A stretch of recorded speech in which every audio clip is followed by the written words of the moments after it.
झारखंड समेत देश भर के 45 स्थानों पर रोजगार मेले का आयोजन। प्रधानमंत्री नरेंद्र मोदी ने 71,000 से अधिक युवाओं के बीच वितरित किए नियुक्ति पत्र। राष्ट्रपति के 3 दिवसीय झारखंड दौरे को लेकर अधिकारियों ने शुरू की तैयारियां। हाईकोर्ट भवन का उद्घाटन, खूंटी में महिला सम्मेलन समेत कई कार्यक्रमों में करेंगे शिरकत। भाजपा प्रदेश कार्य समिति की आज रांची में हो रही है महत्वपूर्ण बैठक। 30 मई से शुरू होने वाले महासंपर्क अभियान के लिए बनाई जा रही है रणनीति। जमीन घोटाला मामले में गिरफ्तार निलंबित आईएएस छवि रंजन की आज खत्म हो रही है ईडी की रिमांड। आज फिर होगी पेशी, ईडी रिमांड बढ़ाने का कर सकता है आग्रह।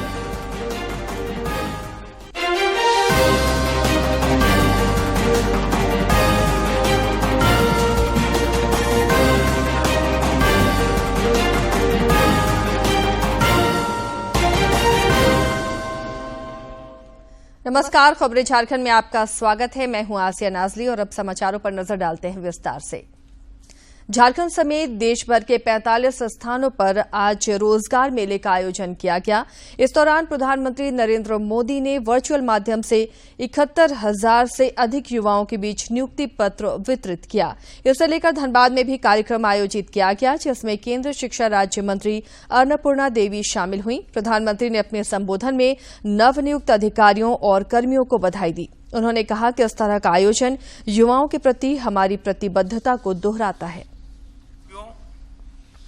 बीते 9 वर्षों में भारत सरकार ने सरकारी भर्ती प्रक्रिया को ज्यादा तेज करने, ज्यादा पारदर्शी और निष्पक्ष बनाने को भी प्राथमिकता दी है। पहले स्टाफ सिलेक्शन बोर्ड भर्ती प्रक्रिया को पूरा करने में करीब 15 से 18 महीने का वक्त लेता था, यानी करीब 1.5 साल। आज ये प्रक्रिया 6 से 8 महीने में पूरी हो जाती है। पहले सरकारी नौकरी के लिए आवेदन करना ही बहुत मुश्किल होता था। एक एप्लीकेशन फॉर्म लेने के लिए घंटों लाइन में लगो रहो, डॉक्यूमेंट्स को अटैच करवाने के लिए गैजेटेड ऑफिसर्स को खोजो, फिर एप्लीकेशन को डाक द्वारा भेजा जाता था और इसमें यह भी पता नहीं चलता था कि वो एप्लीकेशन समय पर पहुंची या नहीं पहुंची, जहां पहुंचना था वहां पहुंची कि नहीं पहुंची। आज आवेदन करने से लेकर नतीजे आने तक की पूरी प्रक्रिया, भर्ती के लिए इंटरव्यू भी खत्म हो गए हैं। इस कार्यक्रम के दौरान रोजगार से जुड़ा एक वीडियो भी साझा किया गया। देश के यशस्वी प्रधानमंत्री श्री नरेंद्र मोदी जी के नेतृत्व में भारत की गत 9 वर्षों की यात्रा तेज, सर्वांगीण और सर्वस्पर्शी विकास की शानदार मिसाल है। बीते 9 वर्षों में देश में अभूतपूर्व गति से इंफ्रास्ट्रक्चर का निर्माण हुआ है। गरीब कल्याण के लिए संकल्पबद्ध प्रयास हुए हैं। साथ ही लगातार बड़े पैमाने पर उद्यमिता, रोजगार और स्वरोजगार के अवसरों का सृजन हुआ है। युवा देश को युवा शक्ति के सामर्थ्य का भरपूर लाभ मिले और विकसित भारत के विराट संकल्प की सिद्धि में कर्मठ कर्मयोगी अपना अहम योगदान दें। इसी सोच के साथ प्रधानपूर्व पहल है।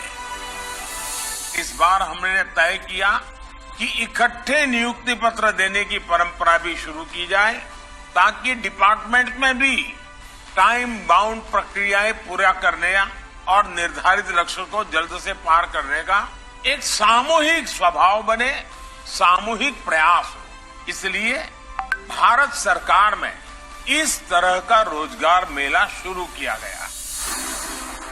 पहले की धीमी और ऑफलाइन नियुक्ति प्रक्रिया को समाप्त कर तकनीक आधारित और समयबद्ध भर्ती भावना खत्म हो गई है और मेरिट का सम्मान सुनिश्चित हुआ है। अब भारत सरकार हर महीने संपूर्ण चयन प्रक्रिया के साथ रोजगार देने के लिए तेज प्रयास कर रही है।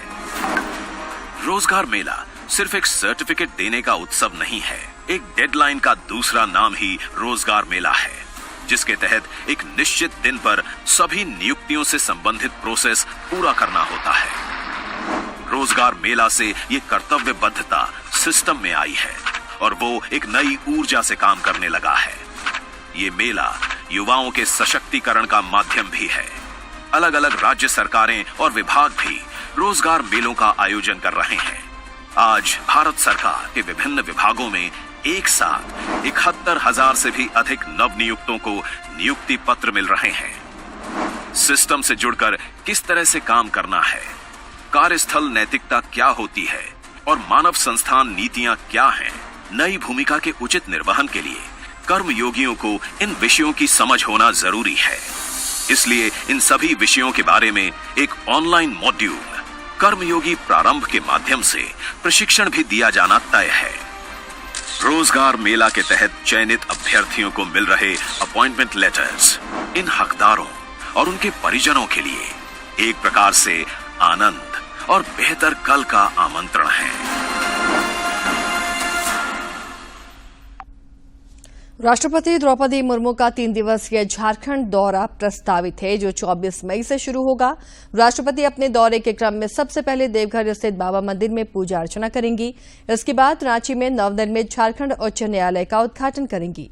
इसी दिन राज्यपाल राजभवन में आदिम जनजातीय समूह के लोगों से मुलाकात करेंगी। राष्ट्रपति 25 मई को खूंटी में कल्याण विभाग द्वारा आयोजित महिलाओं के सम्मेलन को भी संबोधित करेंगी और फिर शाम में नामकुम में स्थित ट्रिपल IIT के दीक्षांत समारोह में शामिल होंगी। राष्ट्रपति के प्रस्तावित दौरे की तैयारियों को लेकर कल मुख्य सचिव सुखदेव सिंह ने वरिष्ठ अधिकारियों के साथ बैठक की और कई निर्देश दिए। जनजातीय मामलों के केंद्रीय मंत्री अर्जुन मुंडा ने कल राजभवन में राज्यपाल CP राधाकृष्णन से मुलाकात की। इस दौरान श्री मुंडा ने राष्ट्रपति के प्रस्तावित कार्यक्रम को लेकर चर्चा की और खूंटी में आयोजित होने वाले महिला सम्मेलन की रूपरेखा की भी जानकारी दी।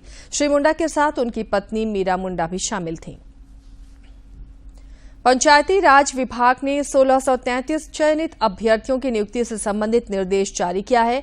विभाग ने सभी जिलों के उपायुक्तों को झारखंड कर्मचारी चयन आयोग से प्राप्त अनुशंसा के तहत पत्र लिखा है। इसमें चयनित अभ्यर्थियों के शैक्षणिक प्रमाण पत्रों की जांच 22 मई तक पूरा करने का निर्देश दिया गया है।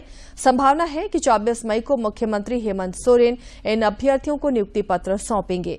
ये अभ्यर्थी पंचायत सचिव के पद पर अपना योगदान देंगे। भुवनेश्वर में G20 की दूसरी संस्कृति समूह की बैठक हुई, जिसमें केंद्रीय मंत्री J. किशन रेड्डी भी शामिल हुए। G20 की दूसरी संस्कृति समूह की बैठक में प्रतिनिधि स्तरीय चर्चा सोमवार से भुवनेश्वर में शुरू हुई। केंद्रीय संस्कृति, पर्यटन और उत्तर पूर्व क्षेत्र विकास मंत्री G. किशन रेड्डी और केंद्रीय गृह राज्य मंत्री नित्यानंद राय उद्घाटन सत्र में उपस्थित रहे। बैठक में G. किशन रेड्डी ने कहा कि वैश्विक नीति निर्धारण में संस्कृति की प्रमुख भूमिका रहती है। संस्कृति के पास वर्तमान की चुनौतियों के समाधान के लिए समावेशी और चिरस्थायी समाधान होता है। G. किशन रेड्डी ने कहा कि G20 की दूसरी संस्कृति समूह प्रतिनिधियों में आपसी संवाद को बढ़ावा देने के साथ ही मिलजुल कर काम करने में महत्वपूर्ण भूमिका का निर्वाह करेगा। उन्होंने कहा कि सभी देशों के अनोखे सांस्कृतिक संदर्भों पर पूरा ध्यान देते हुए सांस्कृतिक संवाद, साझा शिक्षा को प्रोत्साहित करना और सदस्यों में सहयोग को बढ़ावा देने के लिए सभी कृत संकल्प हैं। G20 कंट्रीज का cultural group meeting second meeting आज प्रारंभ हुआ है। पहला मीटिंग खजुराहो में हुआ था, तीसरा मीटिंग कर्नाटका हम्पी में होने वाला है। टूरिज्म मिनिस्टर्स का मीटिंग जो भारत का कल्चरल सिटी है वाराणसी में होगा। ये इस 4 मीटिंग्स के अंदर जो अलग अलग देशों के कल्चरल कोऑपरेशन, कल्चरल एक्सचेंज और कल्चरल प्रमोशन, कल्चरल प्रोटेक्शन का टेक्नोलॉजी एक्सचेंज करेंगे। सब देशों के बीच में एक अच्छे तालमेल का वातावरण होगा। G20 के तहत ये एग्जीबिशन पूरी दुनिया से आए लोगों को यही बताती है कि भारत पूरी दुनिया में अनोखा है, अनूठा है। रांची में आज भाजपा प्रदेश कार्य समिति की 1 दिवसीय बैठक प्रदेश अध्यक्ष दीपक प्रकाश की अध्यक्षता में हो रही है। इस बैठक में विधायक दल के नेता बाबूलाल मरांडी, प्रदेश प्रभारी लक्ष्मीकांत वाजपेयी, राष्ट्रीय उपाध्यक्ष रघुवर दास, केंद्रीय मंत्री अर्जुन मुंडा, क्षेत्रीय संगठन महामंत्री नागेंद्र त्रिपाठी, प्रदेश संगठन महामंत्री कर्मवीर सिंह समेत पार्टी के कई वरीय नेता शामिल हो रहे हैं। इस बैठक में सांगठनिक विस्तार और 30 मई से शुरू होने वाले महासंपर्क अभियान पर चर्चा चल रही है। आयुष मंत्रालय के सचिव वैद्य राजेश कोटेचा की अध्यक्षता में झारखंड में वित्तीय वर्ष 2023-24 की वार्षिक कार्य योजना की स्वीकृति को लेकर वीडियो कॉन्फ्रेंसिंग के माध्यम से बैठक हुई। इसमें स्वास्थ्य विभाग के अपर मुख्य सचिव अरुण सिंह ने झारखंड के नेतरहाट और पतरातू में योग तथा आयुष केंद्र खोलने का प्रस्ताव दिया। जमीन घोटाला मामले में गिरफ्तार निलंबित आईएएस छवि रंजन की आज ईडी रिमांड खत्म हो रही है। छवि रंजन को ईडी की विशेष अदालत में पेशी होगी। पेशी के दौरान ईडी छवि रंजन की रिमांड अवधि बढ़ाने का आग्रह कर सकता है। इधर ईडी ने कल बिरसा मुंडा केंद्रीय कारा में छापेमारी की और वहां से सीसीटीवी फुटेज को अपने कब्जे में लिया। ये छापेमारी जमीन घोटाला मामले में गिरफ्तार निलंबित आईएएस छवि रंजन और मनी लॉन्ड्रिंग मामले में जेल में बंद प्रेम प्रकाश से मुलाकात के संबंध में हुई। ईडी को जानकारी मिली थी कि जेल में 5 मई को छवि रंजन ने प्रेम प्रकाश से मुलाकात की थी। इस मामले में जेल के अधिकारियों और कर्मियों की भी भूमिका पर ईडी जांच कर रही है। पुलिस महानिदेशक अजय कुमार सिंह ने कहा है कि साइबर अपराध पर लगाम लगाने के लिए राज्य में 6 और नए साइबर थाना खोले जाएंगे। इसे लेकर राज्य सरकार को प्रस्ताव भेजा गया है। वहीं साइबर अपराध से जुड़े मामलों का अनुसंधान समय पर हो, इसके लिए पुलिस अधिकारियों और कर्मियों को लगातार प्रशिक्षित किया जा रहा है। वे कल रांची के होटवार स्थित पुलिस अनुसंधान स्कूल में आयोजित 5 दिवसीय प्रशिक्षण कार्यक्रम को संबोधित कर रहे थे। झारखंड विधानसभा की पर्यावरण एवं प्रदूषण नियंत्रण समिति ने बोकारो में जिले में पदाधिकारियों के साथ बैठक की। बैठक में समिति की सभापति सविता महतो, सदस्य सुनीता चौधरी और जिग्गा सुशासन होरो शामिल थे। इस दौरान उन्होंने पदाधिकारियों को कई आवश्यक दिशा निर्देश दिए। मतलब क्या ऐसे जगह है कि उस प्रदूषण पानी को नदी में दे वो टाइम दिया गया है कि इस पर सुधार लाएं और विभाग भी बोले हैं कि उनको जल्द से जल्द उनका सुधार किया जाए। हाँ। ठीक है, तो रखिए यहाँ पर जो चीज आप लोग बोले अभी इंडस्ट्री इलाका है, मतलब बहुत कोयला भी आती है, बहुत ज्यादा गर्दा धूल उड़ता है, उसका डस्ट उड़ता है, उसके विरुद्ध भी हम लोग मैंने उसमें बात किए हैं और सुधारने की भी बात की है। आप हम इसको जानने का कोशिश कर रहे हैं और कोशिश किए, बहुत सारे क्वेश्चन भी उठाए और सभी ने जवाब भी दिए और पूछे भी, तो संतुष्ट तो पूरा नहीं है, लेकिन उन्होंने बोला कि अगर आएंगे तो करेंगे संतुष्ट। अब उसको जामताड़ा जिला विकास समन्वय एवं निगरानी समिति की बैठक कल सांसद सुनील सोरेन की अध्यक्षता में हुई। बैठक में विभागवार संचालित विकास और कल्याणकारी योजनाओं की स्थिति और प्रगति की समीक्षा की गई और आवश्यक दिशा निर्देश दिए गए।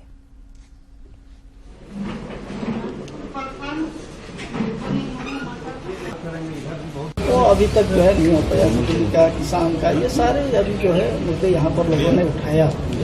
पानी की समस्या हो और जिस तरह से जल नल योजना, माननीय प्रधानमंत्री का योजना, इसको 24 तक हर घर को पानी देना है नल के माध्यम से, लेकिन अभी तक जो है शिथिल है।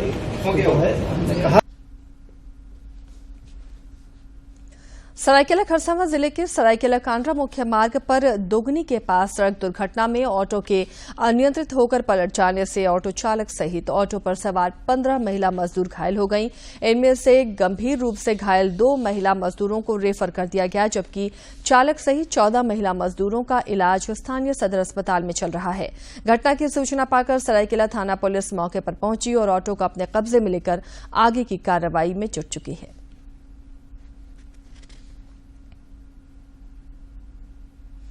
प्रधानमंत्री नरेंद्र मोदी 28 मई को मन की बात कार्यक्रम के जरिए देशवासियों के साथ अपने विचार साझा करेंगे। प्रधानमंत्री ने इस कार्यक्रम के लिए लोगों से अपने सुझाव देने का आग्रह किया है। सुझावों को टोल फ्री नंबर 1800117800 पर मिस कॉल देकर रिकॉर्ड कराया जा सकता है। माई गॉव फोरम या नमो ऐप पर भी लोग अपने सुझाव दे सकते हैं।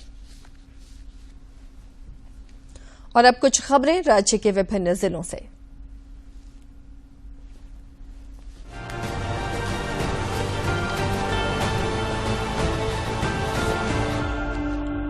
राज्यपाल सीपी राधाकृष्णन से झारखंड राज्य खाद्य उद्योग के अध्यक्ष हिमांशु शेखर चौधरी और आयोग की सदस्य शबनम परवीन ने राजभवन में मुलाकात की। इस दौरान श्री चौधरी ने राज्य खाद्य आयोग द्वारा प्रकाशित और झारखंड विधानसभा में समर्पित वर्ष 2020-22 का वार्षिक प्रतिवेदन राज्यपाल को सौंपा। मुख्यमंत्री हेमंत सोरेन ने नई दिल्ली में कांग्रेस के राष्ट्रीय अध्यक्ष मल्लिकार्जुन खड़गे से मिलकर उन्हें कर्नाटक जीत की बधाई दी। इस दौरान श्री सोरेन ने श्री खड़गे के साथ राजनीतिक विषयों पर चर्चा की। अखिल भारतीय विद्यार्थी परिषद झारखंड की ओर से जनजातीय समाज के सुदूर क्षेत्र के विद्यार्थियों को 3 दिवसीय एक्सपोजर विजिट कार्यक्रम का आयोजन बरियातू स्थित आरोग्य भवन में किया गया। कार्यक्रम का उद्घाटन विकास भारती के सचिव पद्मश्री अशोक भगत, आभाविप के राष्ट्रीय सह संगठन मंत्री गोविंद नायक, प्रदेश मंत्री सोमनाथ भगत, राष्ट्रीय खेल संयोजक पल्लवी गाड़ी ने संयुक्त रूप से किया। रांची के उपायुक्त राहुल कुमार सिन्हा की अध्यक्षता में भू अर्जन से संबंधित मामलों की समीक्षात्मक बैठक हुई। इस दौरान उपायुक्त ने भू अर्जन संबंधित मामलों की समीक्षा करते हुए आवश्यक दिशा निर्देश दिए। पलामू जिले के छतरपुर में पुलिस ने वाहन चेकिंग अभियान के दौरान 6 महीने पूर्व सुल्तानी घाटी में एक डिस्ट्रीब्यूटर के साथ मारपीट कर लूटपाट की घटना में शामिल एक आरोपी को गिरफ्तार किया है। इसके पास से लूटी गई बाइक, मोबाइल फोन और एक टैब बरामद किया गया। गुमला जिले के डुमरी थाना क्षेत्र अंतर्गत बेलटोली चिरैया सड़क पर ऑटो पलटने से एक बच्चे की घटनास्थल पर ही मौत हो गई, जबकि 4 अन्य बच्चे गंभीर रूप से घायल हो गए। सभी घायलों को स्थानीय अस्पताल में इलाज के लिए भर्ती कराया गया है। रांची के हजारीबाग रोड स्थित गढ़ाटोली के पास एक फ्लैट से नशे के कारोबार में संलिप्त दंपति आसमीना उर्फ आसमीन परवीन और उसके पति अयाज कुरैशी उर्फ बबलू कयामत को गढ़ाटोली के महिला समिति के सदस्यों ने पकड़कर लोअर बाजार पुलिस को सौंप दिया। इनके पास से 5 ग्राम ब्राउन शुगर बरामद किया गया है। गिरिडीह जिले के बगोदर के दोंदलो गांव के प्रवासी मजदूर भरत महतो की केरल की एक नदी में नहाने के दौरान डूबने से मौत हो गई। मृतक केरल में एक प्राइवेट कंपनी में बतौर सिक्योरिटी गार्ड कार्यरत था। गुमला जिले के जशपुर रोड और पालकोट रोड के सभी फुटपाती सब्जी विक्रेताओं को दुर्गाबाड़ी वेंडिंग मार्केट और नगर परिषद वेंडिंग मार्केट में शिफ्ट किया गया। दोनों स्थानों पर कुल 104 लोगों को जगह मिली है। इनमें से 89 लोगों को स्टॉल मिले, जबकि शेष 15 लोग जो लॉटरी के बाद प्रतीक्षा सूची में रह गए थे, उन्हें वेंडिंग जोन में ही टेंट लगाकर सम्मानपूर्वक बैठाया गया। गुमला के उपायुक्त सुशांत गौरव के निर्देश के अनुसार जिले भर के सभी प्रखंडों में रक्तदान शिविर का आयोजन किया जा रहा है। इसकी शुरुआत गुमला सदर अस्पताल स्थित ब्लड बैंक में की गई, जहां जिले के कई अधिकारी और कर्मियों सहित आमजनों ने भी रक्तदान के लिए शिविर में भाग लिया। शिविर में 71 यूनिट रक्त संग्रह किया गया।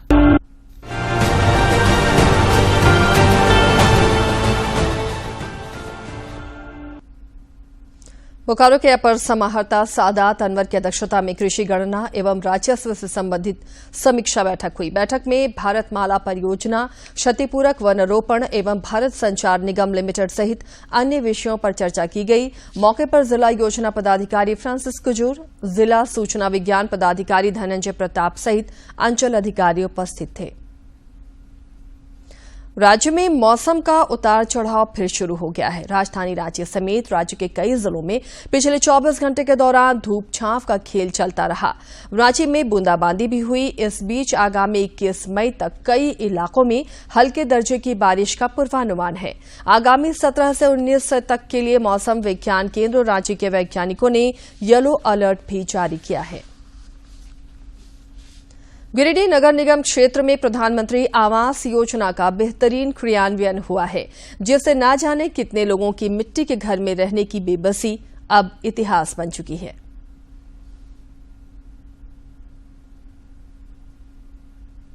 गिरिडीह नगर निगम अंतर्गत लखारी मोहल्ला की लता देवी और पूजा के चेहरों पर आज रौनक है। इनकी जिंदगी पहले ऐसी नहीं थी। बरसात और ठंड में वह बच्चों के साथ एक घर के कोने में दुबक जाती थीं, मगर प्रधानमंत्री आवास योजना की बदौलत आज उनकी ये बेबसी इतिहास बन चुकी है। पहले था माटी के घर, पानी नहीं छू रहा था, और अब सरकार कॉलोनी दिया है और अब खुश है, अच्छा सब हम लोग रह रहे हैं। सरकार का धन्यवाद। मिट्टी और खपड़ा के मकान में रहने वाली ये महिलाएं प्रधानमंत्री आवास का लाभ मिलने से बेहद खुश हैं। घर अभी पूरी तरह से तैयार भी नहीं हुआ है, लेकिन इन्होंने रहना शुरू कर दिया है। माटी के घर दल का सरकार पका के घर दे तो अच्छा तरह ये पानी का दे, माटी घर वाला पानी तनी चुवेला, पानी रह के बचा रह के आखिर लिए पानी चुवेला घर पे। माटी के घर वाला सरकार दल का पका के घर अब ठीक से रहिए बचा लेके। सिकंदर तूरी के लिए भी छत वाला पक्का मकान एक सपने जैसा था। वे मिट्टी के घर में रहते थे और उसे ही अपना नसीब मानने लगे थे। वे कहते हैं कि प्रधानमंत्री नरेंद्र मोदी ने पक्का मकान देकर उन जैसे गरीबों की जिंदगी बदल दी है। सरकार ने घर के अलावे जीने का हर सामान दिया है। शौचालय से लेकर इलाज की सुविधाएं दी हैं। नाम हुआ सिकंदर तूरी। सरकार हमारा घर दल के रहे भी व्यवस्था कर रखे, बाथरूम दल के, राशन कार्ड दल के, स्मार्ट कार्ड बना दल के। अब से कर से हम बहुत खुशी है। ये भी सरकार का हमारे लिए बढ़िया करके और धन्यवाद। केंद्र प्रायोजित प्रधानमंत्री आवास योजना ने कमजोर वर्गों के चेहरे पर हंसी और खुशी लाने का काम किया है, जिससे उनके हालात बदल गए हैं। अब वे भी प्रधानमंत्री आवास योजना की बदौलत सुकून भरी जिंदगी जी पा रहे हैं, जहां न तो गर्म लू के थपेड़े हैं, न सर्दी का सितम और न बरसात की मार। अब उनके जीवन में बस आराम ही आराम है। गिरिडीह से रमेश प्रभाकर की रिपोर्ट। जामताड़ा में इस बार आम की अच्छी पैदावार हुई है, जिससे किसानों को अच्छी आमदनी होने की उम्मीद है। सरकार से मदद और प्रोत्साहन पाकर जामताड़ा के किसानों में ऐसी ऊर्जा का संचार हुआ है कि वे बंजर पड़ी भूमि से सोना उगलवाने वाली कहावत को चरितार्थ कर रहे हैं। दरअसल जिले के नारायणपुर प्रखंड के बादलपुर गांव के किसान रामकृष्ण गोस्वामी ने 2 एकड़ बंजर पड़ी भूमि पर बिरसा मुंडा आम बागवानी योजना का लाभ लेकर 225 पौधे लगाए थे। 4 वर्ष पूर्व लगाए गए इन पेड़ों में अब आम लदे हुए हैं। उन्होंने बताया कि इस वर्ष आम के फल से उन्हें 1.5 से 2 लाख रुपए की आमदनी होने की उम्मीद है। और इसमें हम आम का बागवानी लगाए और अभी हमको लग रहा है लाख रुपया से ज्यादा फल मतलब से ज्यादा आमदनी होने की संभावना है। रामकृष्ण ने बताया कि सरकार की योजना ने उनकी तकदीर ही बदल दी है। उन्होंने कहा कि बड़ा भूभाग बरसों से बंजर और बेकार पड़ा था। आज वही बंजर पड़ी भूमि उनके लिए आय का स्रोत बन गया है। 224 पौधा हमको मिला था, सारी पौधा सुरक्षित है और ये जमीन जो है ये पूरा बंजर जमीन था और इससे मेरा पूरा परिवार बाल बच्चा का सुविधा होगा। और हम चाहते हैं और दूसरा भी किसान बंजर भूमि जितना पड़ा हुआ है किसी किसान के पास तो ऐसे ही योजना लगा इससे लाभ लें। इधर बीपीओ विद्युत मुर्मू ने बताया कि बिरसा मुंडा आम बागवानी योजना का लाभ लेकर किसान अपनी बंजर पड़ी भूमि पर भी आम बागवानी शुरू कर सकते हैं। सरकार की ओर से किसानों को हर तरह की सुविधाएं मुहैया कराई जा रही है। उन्होंने यह भी कहा कि आम बागवानी को लेकर जिले के किसानों को जागरूक भी किया जा रहा है। बिरसा हरित ग्राम योजना के तहत हम लोग आम बागवानी एवं मिश्रित फलदार वृक्ष का हम लोग पौधारोपण कर रहे हैं। यह सरकार की बहुत ही महत्वाकांक्षी योजना है। मैं चाहता हूं कि हमारे प्रखंड में लाभू इसका लाभ उठाए अत्यधिक। जिले के नाला, कुंडहित, जामताड़ा, फतेहपुर और करमाटाड़ प्रखंडों के कई अन्य किसान भी आम बागवानी योजना का लाभ लेकर अपनी आर्थिक स्थिति को सुदृढ़ करने में सफल साबित हो रहे हैं। जामताड़ा से सुभाष प्रसाद सिंह की रिपोर्ट। IIFCL ने वित्त वर्ष 2022-23 के वित्तीय परिणामों की रिपोर्ट पेश की है। उन्होंने इसके लाभ में 109.16% की वर्ष वृद्धि दर्ज की है।